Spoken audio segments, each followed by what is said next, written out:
Marcus Williams didn't know that October 31st would be the night everything changed. He was tired. Bone tired. The kind of tired that comes from working a 12-hour shift, delivering packages in neighborhoods where people don't always see you as human, where they see your skin first and your humanity second. But then he heard it. A scream. Not the playful kind you hear on Halloween. Not the excited shriek of kids chasing candy. This was different. This was terror. Being pulled into a white van by a man in dark clothes. Marcus didn't think.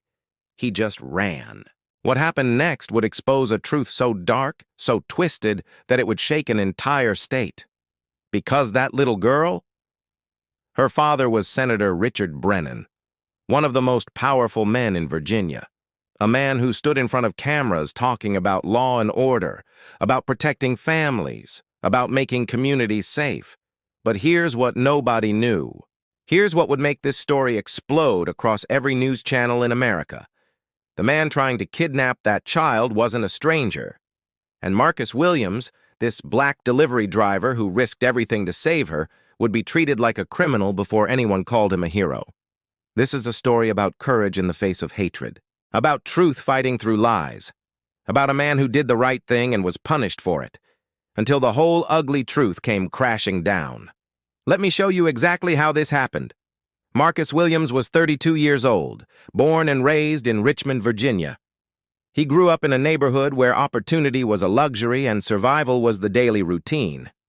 His mama worked 3 jobs to keep him and his sister fed. His daddy left when Marcus was 6. He never knew what it felt like to have money in his pocket or peace in his chest. But he knew love, and he knew what it meant to work hard. After high school, Marcus tried everything: warehouse jobs, restaurant work, construction. But the economy was cruel. Bills piled up. His daughter was born, sweet little Amara, and suddenly every dollar mattered more than ever. So he took a job with a delivery company. The hours were long, the pay was barely enough, but it was honest work, and Marcus believed in honest work. On Halloween night 2023, Marcus was finishing his route in Brookhaven Estates. That's the rich part of town. Massive houses, perfect lawns, the kind of neighborhood where his truck stood out like a stain on white silk. He'd delivered packages there 100 times. Always felt the eyes on him. Always noticed how some people clutched their purses tighter. How they watched him through their windows. How they called the cops if he parked too long. But Marcus kept his head down, did his job, went home. That night was supposed to be his last stop. It was 8:47 p.m. when he pulled onto Ashford Lane. The street was decorated for Halloween, fake cobwebs on bushes, jack-o'-lanterns glowing on porches, kids in costumes running from house to house with their parents trailing behind. Marcus parked his truck, grabbed the package, started walking toward house number 2847. That's when he heard it. The scream. It came from across the street, near a white van parked by the curb. Marcus looked up and his heart stopped. A little girl in a pink princess dress was being dragged toward the van. She was kicking, crying, fighting with everything her small body had. A man in dark clothes had his hand clamped over her mouth, trying to shove her inside. Other people were around, parents, kids. But everyone froze. Shock does that. It paralyzes you, makes you question what you're seeing. But Marcus didn't freeze. He dropped the package, started running, his work boots pounding against the pavement, his voice booming across the quiet street. "Hey, hey, let her go!" The man looked up. For a split second, their eyes met. The man's face was pale, panicked. He shoved the girl harder toward the van. Marcus ran faster, but just when she thought life was hard enough, things took a darker turn. Marcus reached them in seconds. He grabbed the little girl and pulled her away from the man's grip. She fell into Marcus's arms, sobbing, shaking. Her plastic crown fell to the ground. "I got you, baby," Marcus said. "You're safe. I got you." The man in dark clothes stumbled backward. Marcus expected him to run, to jump in the van and speed away. That's what kidnappers do, right? They flee when they're caught. But this man didn't run. He started yelling. "What the hell are you doing? Put her down! That's my daughter!" Marcus held the girl tighter. She was crying into his chest, not reaching for the man, not calling him daddy, just crying. "Your daughter?" Marcus said. "Man, she's terrified. Look at her. Put her down now." By now, other people were gathering. Parents pulling their kids back. Someone had a phone out.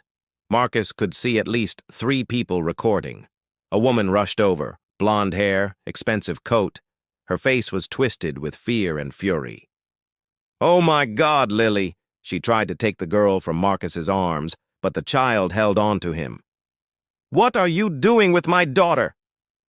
Marcus was confused. "Ma'am, I saw this man trying to force her into that van." "That's her uncle," the woman screamed. "What is wrong with you? Give me my baby." The little girl, Lily, was still crying. She finally reached for her mother, and Marcus let her go. He stepped back, hands up, his mind racing. "I'm sorry, she was screaming and he was—" "You put your hands on my child!" the woman shouted. "Someone call the police! This man grabbed my daughter!" Marcus felt his stomach drop. No, no, no, no, this wasn't happening. "Ma'am, I was trying to help. You grabbed her. I saw it. Everyone saw it." The crowd was growing. Marcus looked around. He saw faces, white faces, phones, cameras, recording everything. But none of them were seeing the truth. They were seeing a black man, a big black man in a delivery uniform, holding a white child. The narrative was already being written in their minds. "I stopped him from taking her," Marcus said, his voice steady but desperate. "I saw him trying to put her in the van." "That's a lie," the man shouted. He was older, maybe 50, thick build, graying hair. "I was helping my niece to the car. She twisted her ankle. I was carrying her and this thug attacked me." "I didn't attack anyone." "You put your hands on me. You assaulted me." Marcus couldn't believe what was happening. He'd saved this child. He knew what he saw, but everyone was looking at him like he was the criminal. Sirens.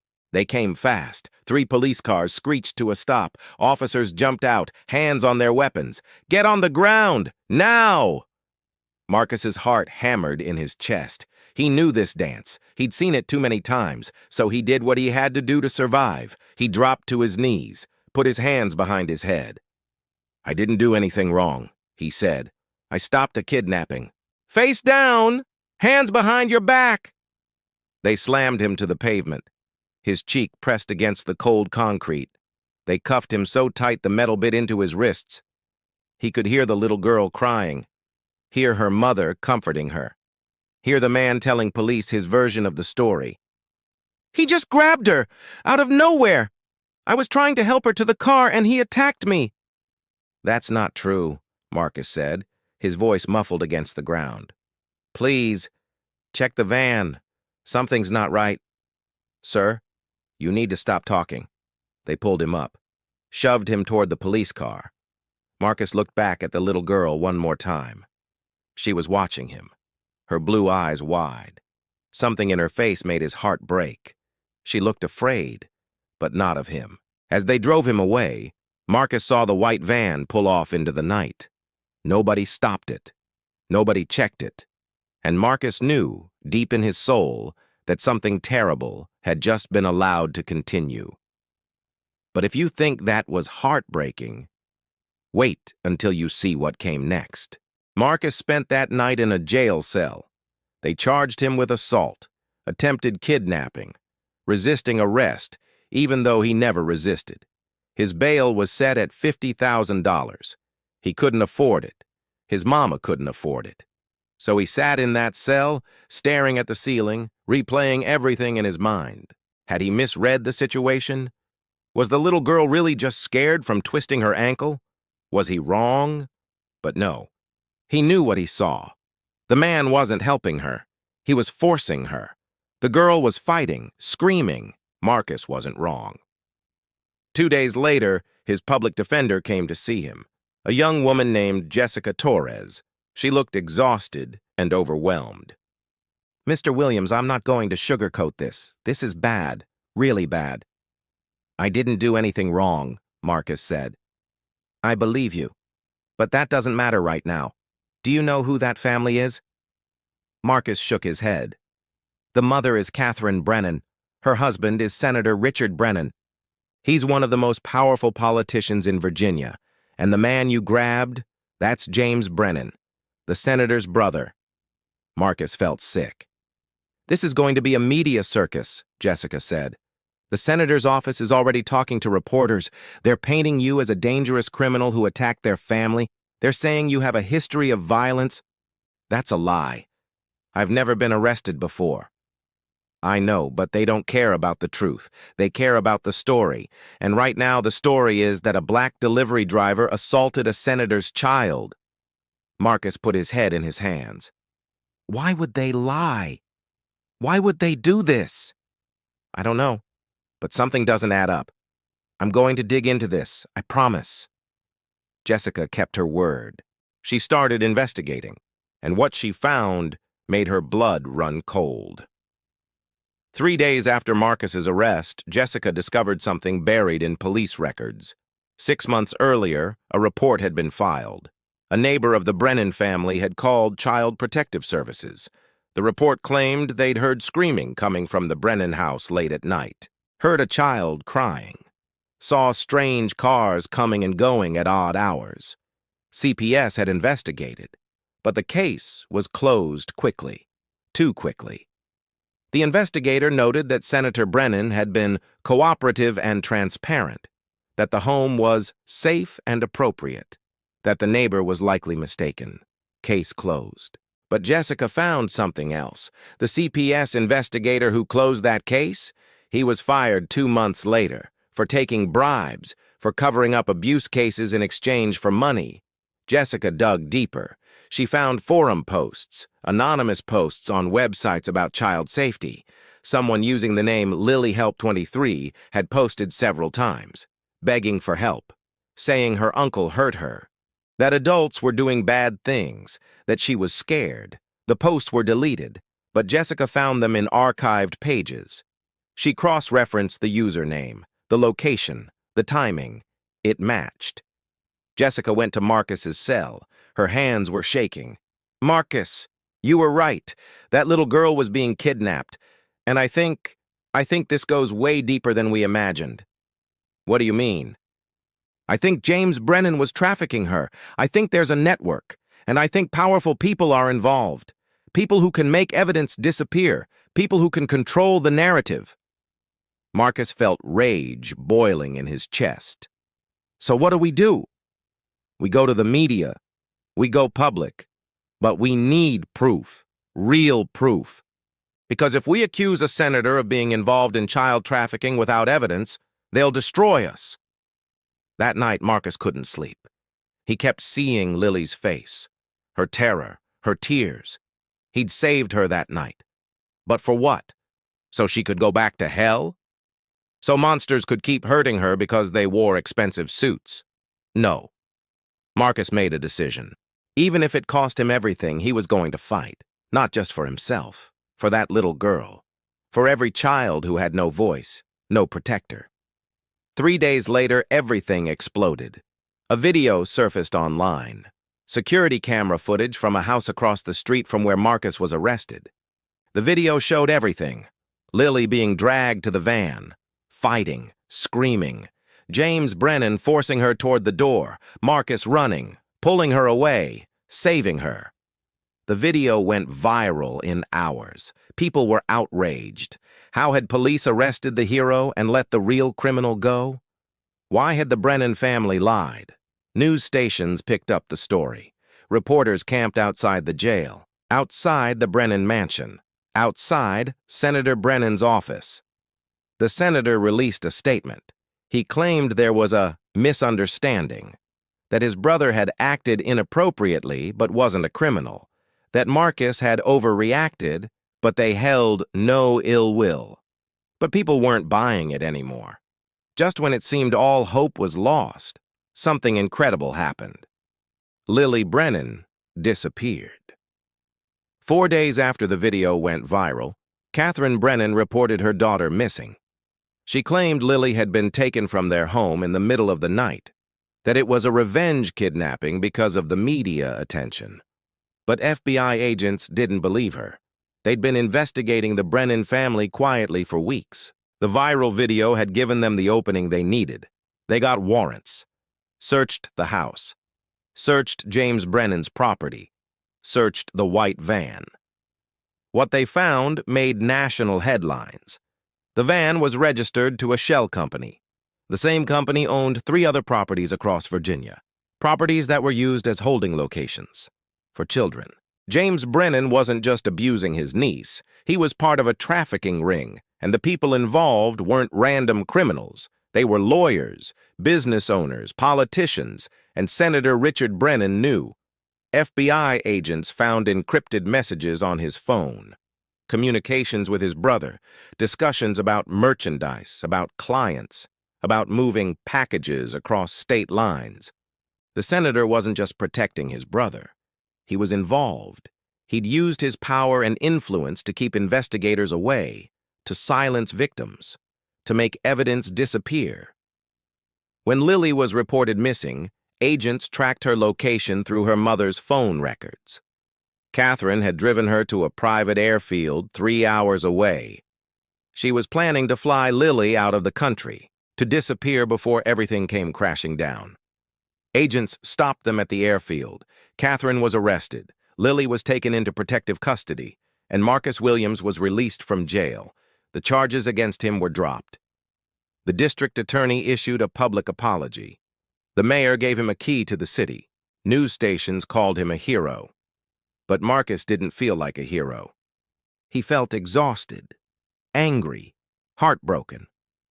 When reporters asked him how he felt, he said this: "I did what anyone should do. I protected a child, but instead of being thanked, I was arrested. I was called a criminal. I was locked in a cage while the real monsters walked free. And you want to know why? Because I'm black. Because in this country, people see my skin before they see my humanity.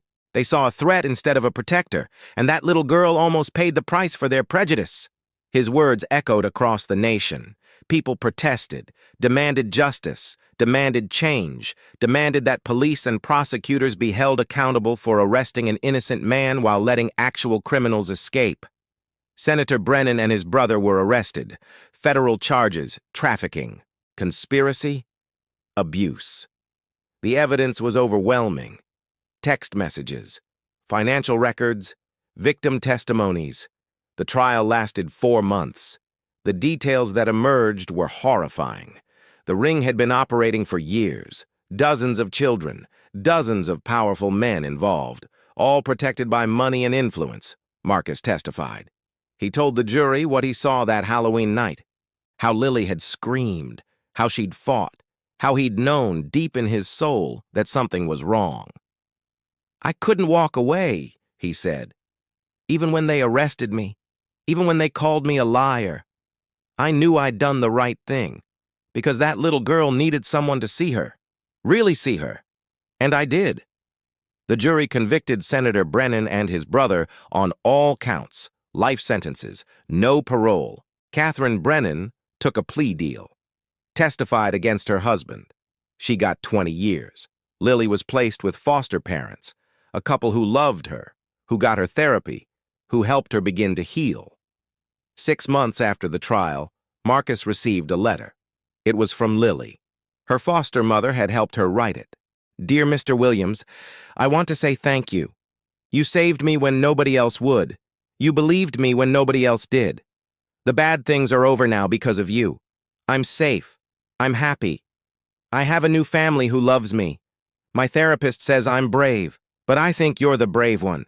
You fought for me even when it was hard, even when people hurt you for it. I'm going to be strong like you.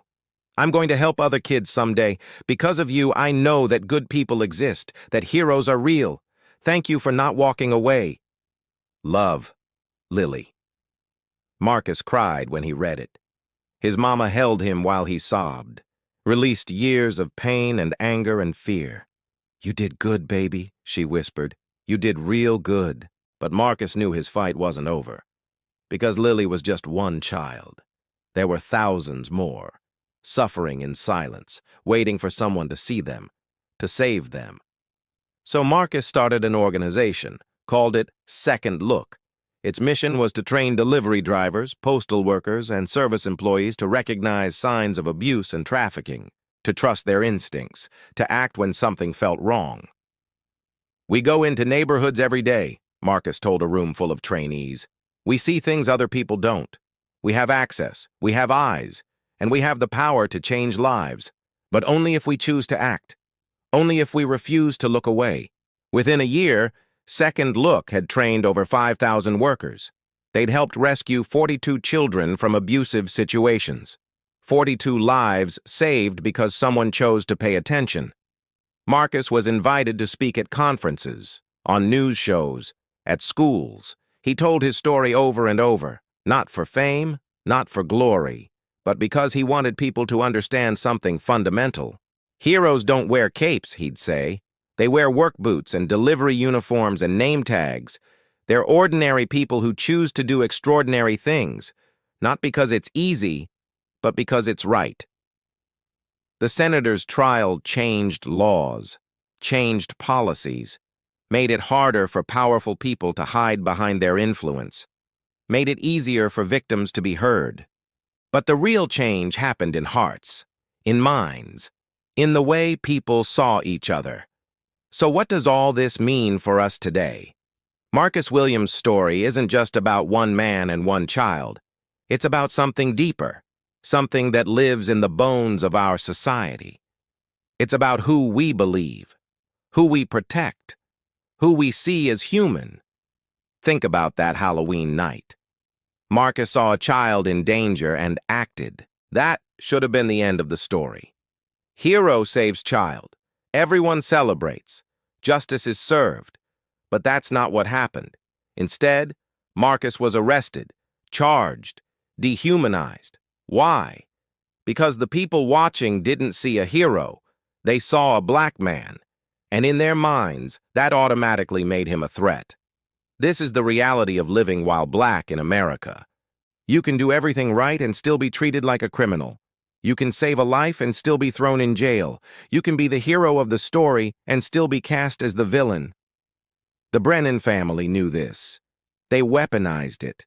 They knew that if they pointed at Marcus and screamed danger, people would believe them, not because of evidence, not because of truth, but because of prejudice. Because of the stories our society has been telling about black men for centuries. Stories that say black men are dangerous, violent, criminal, untrustworthy. Stories that make people clutch their purses tighter, cross the street, call the police when they see a black man in their neighborhood. These stories kill, they destroy lives, they let monsters walk free while heroes rot in cages. But here's what Marcus's story teaches us. Truth is stronger than lies. Eventually, with enough courage, with enough people willing to stand up and demand justice. That security camera footage changed everything. One piece of evidence, one undeniable truth. And suddenly the narrative shifted. Suddenly people could see what had been there all along. But think about this. What if that camera hadn't been there? What if there was no video? Marcus would still be in jail. The Brennan family would still be free. Lily would still be suffering. How many times has this happened? How many Marcus Williamses are sitting in prisons right now because there was no camera, no evidence, no one willing to believe them? And how many powerful men are still walking free, still hurting children, still using their money and influence to escape consequences? Marcus's story went viral because it was dramatic, because it had a clear villain and a clear hero, because it ended with justice. But most stories don't end that way. Most stories end with the powerful staying powerful, the vulnerable staying vulnerable, the truth staying buried. So what do we do about it? First, we have to change the way we see people. We have to recognize our own biases, our own prejudices, the stories we've been taught about who is dangerous and who is safe.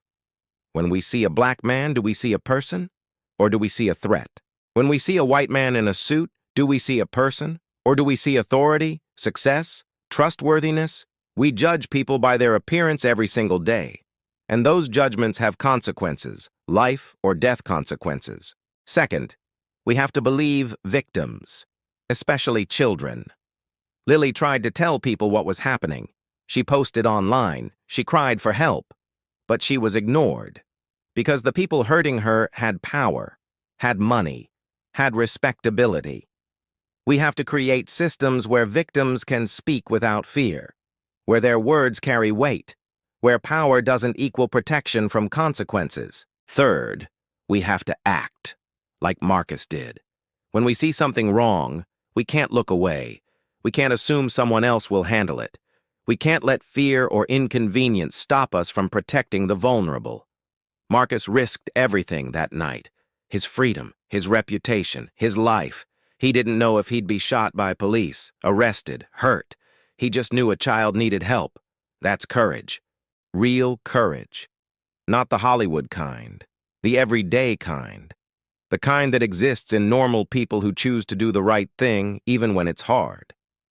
But here's something else Marcus's story teaches us. Individual courage isn't enough. We need systemic change. We need police who don't automatically see black men as threats. We need prosecutors who investigate before they charge. We need media that tells the full story, not just the easy narrative. We need laws that protect whistleblowers and victims.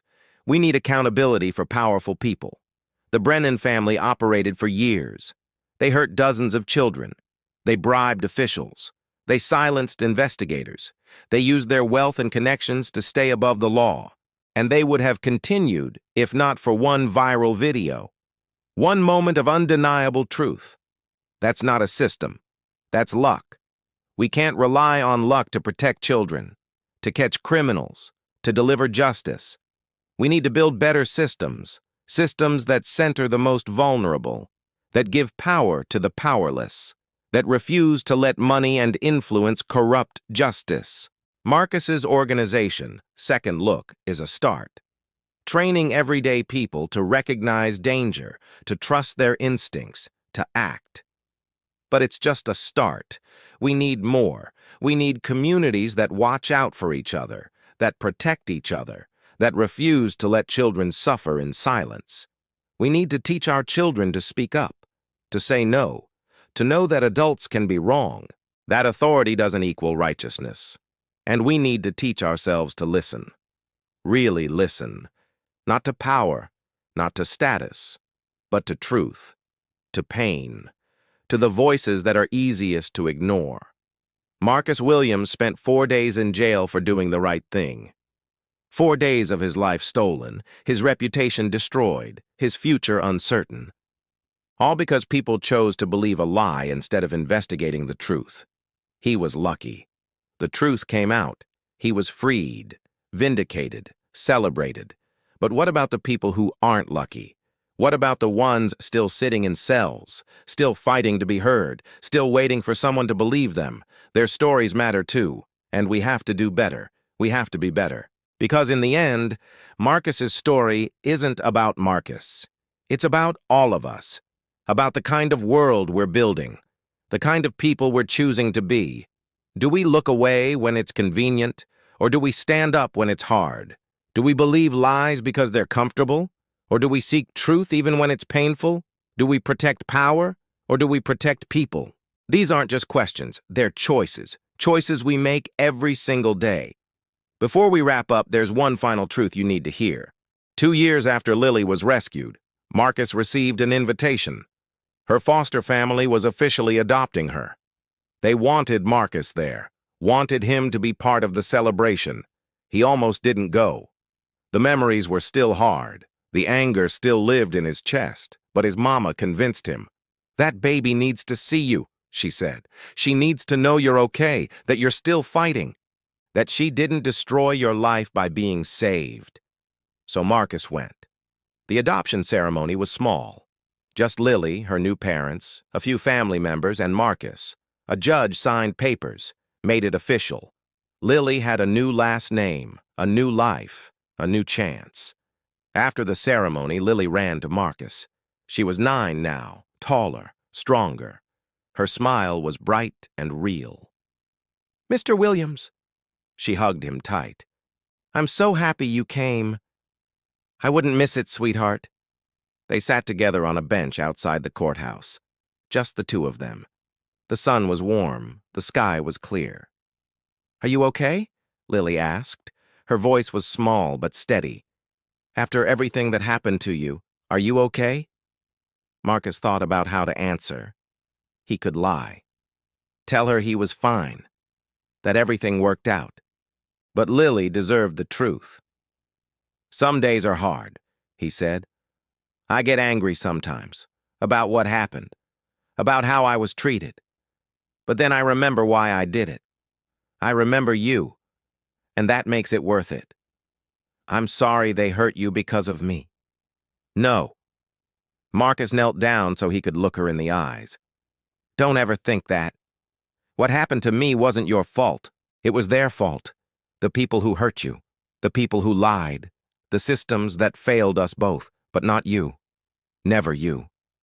Tears filled Lily's eyes. "My new parents say I'm brave, but I don't feel brave. I feel scared a lot." "That's okay. Brave people get scared too. Brave just means you keep going even when you're afraid, and you're doing that. You're healing. You're growing. You're going to be okay. Will you keep visiting me? I don't want to lose you." Marcus's heart broke in the best way. "I'll always be here for you.